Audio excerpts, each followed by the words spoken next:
ঢাকা আরিচা মহাসড়ক, কালামপুর থেকে বালিয়া, সুতিপাড়া থেকে ধামরাই বাজার সব সড়কে এখন এই অটোরিকশার অবাধ চলাচল। প্রশাসনের নিষেধাজ্ঞা থাকলেও থ্রি হুইলার চালকরা নির্ভয়ে মহাসড়কে নামছেন প্রতিদিনই। ফলে যানজট আর দুর্ঘটনা যেন নিত্যনৈমিত্তিক ঘটনায় পরিণত হয়েছে। প্রতিনিয়ত ঘটছে ছোট বড় দুর্ঘটনা, হারাচ্ছেন নিরীহ মানুষের প্রাণ। বিশেষ করে সকাল ও বিকেলের ব্যস্ত সময়ে যাত্রীদের ভিড় বাড়লে চালকদের বেপরোয়া গতিতে গাড়ি চালানোয় দুর্ঘটনার ঝুঁকি বেড়ে যায় কয়েক গুণ। এতে ভোগান্তিতে পড়েছেন সাধারণ মানুষ থেকে শুরু করে দীর্ঘপথের পরিবহন চালকরাও। রিক্সাগুলা মাঝে মাঝে এমন এমন কাজ করে যে আমরা বলে বোঝাতে পারবো না, হঠাৎ করে সামনে চলে আসে। কিন্তু আমার রানিং গাড়ি মোটামুটি আমার 30+ এরকম টান থাকার সত্ত্বেও রিক্সাগুলো এমন ভাবে সামনে চলে আসে, ব্রেক কন্ট্রোলিং হয় না। কিন্তু অনেক সময় রিক্সার উপর দেওয়া রিক্সাতে বাজে, অনেক সময় অনেক ধরনের সমস্যা হয়। কিন্তু রিক্সাওয়ালারা ডাইনেও দেখে না, বামেও দেখে না, হুট করে এই যে এটা একটা মহাসড়ক, এই মহাসড়কের মাঝখানে চলে আসে। কিন্তু তাদের কিন্তু কোনো ইয়া নেই, মানে ডাইনেও খেয়াল করতে পারে না, বামেও খেয়াল করে হুট করে মাঝখানে চলে আসে। এই জন্য অনেক দুর্ঘটনা হয়। কিন্তু কি করবেন, এগুলো তো সরকার এগুলো তো দেখে না। এই যে মনে করে যে আমরা যে এত বড় একটা গাড়ি নিয়ে চলি রোডে, আমাদের গাড়িতে অনেক যাত্রী থাকে, কিন্তু মাঝে মাঝে ওরা রোডের মাঝখানে চলে আসে, কিন্তু আমরা কিছু করতে পারি না। এই কারণে আমরা অনেক দুর্ঘটনার শিকার হয়। আর মাঝে মাঝে স্ট্যান্ড, এই যে কিছু কিছু স্ট্যান্ডে মাঝখানে ওরা স্ট্যান্ড করে, রিক্সাগুলো মাঝখানে স্ট্যান্ড করে দাঁড়ায় থাকে, যে এই জন্য অনেক যানজটের শিকার হইতে হয়। ঘন্টার পর ঘন্টা বসে থাকার জন্য, এই রিক্সার জন্য বসে থাকতে হয় আমাদের। স্থানীয়রা বলছেন এসব থ্রি হুইলার কেবল যানজটই সৃষ্টি করছে না, বরং মহাসড়ককে পরিণত করেছে মৃত্যু খাদে। এই অটো রিক্সার কারণে আমরা প্রতিনিয়ত অ্যাক্সিডেন্ট হচ্ছে। এই অটো রিক্সা অতি দ্রুত বন্ধ চাই।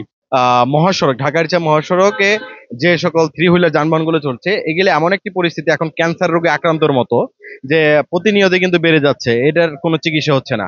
আমি কয়েকদিন আগেও বলেছি জন্ম নিয়ন্ত্রণ প্রয়োজন। এই জন্ম নিয়ন্ত্রণটা হচ্ছে হর হামেশে যেখানে সেখানে হচ্ছে এখন গ্যারেজ নির্মাণ হচ্ছে, এবং গ্যারেজ থেকেই এই গাড়িগুলোকে কিন্তু এখন মানে বানানো হচ্ছে, যেখানে কোনো বুয়েট পরীক্ষিত না, বিএসটি অনুমোদন নাই। সুতরাং সংশ্লিষ্ট যে দপ্তরগুলো আছে, প্রশাসন আছে, তারা যদি এটাকে নিয়ন্ত্রণ করতে না পারে, একটা সময় যায় দেখবে যে এই সড়কে বড় যানবাহনের তুলনায় ছোট যানবাহন এত পরিমাণ বৃদ্ধি পেয়েছে, কখনোই বড় যানবাহন চলাচল করতে পারবে না। এবং আমরা অনেক সময় দেখি যে বড় যানবাহনের চলাচলের জন্য যে মহাসড়কগুলো আছে, সেই মহাসড়কগুলোতে আপনার ভ্যাট ট্যাক্স দিয়ে কিন্তু এই পরিবহনগুলো চলাচল করে, বিআরটিকে। কিন্তু এই ছোট যানবাহনের জন্য কিন্তু আলাদা কোনো এ ধরনের কোনো আইন নাই, কিন্তু তার হর হামেশাই চলছে।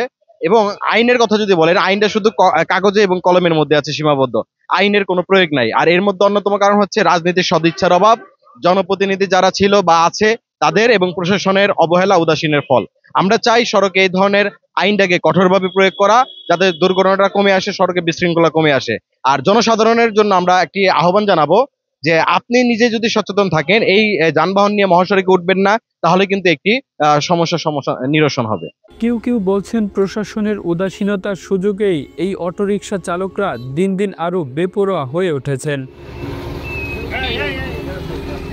অন্যদিকে জীবিকার তাগিদে চালকরাও দিশেহারা। তারা বলছেন বিকল্প রাস্তা না থাকায় বাধ্য হয়ে মহাসড়কে নামছেন তারা, আর এটিই তাদের একমাত্র আয়ের পথ। পরিবহন বিশেষজ্ঞদের মতে দ্রুত বিকল্প রুট নির্ধারণ, নিয়মিত ট্রাফিক টহল ও কঠোর আইন প্রয়োগের মাধ্যমেই এই সমস্যার সমাধান করা সম্ভব। না হলে ধামরাইয়ের মহাসড়কে থ্রি হুইলারের এ দৌরাত্ম্য থামানো কঠিন হবে বলে আশঙ্কা প্রকাশ করেছেন তারা।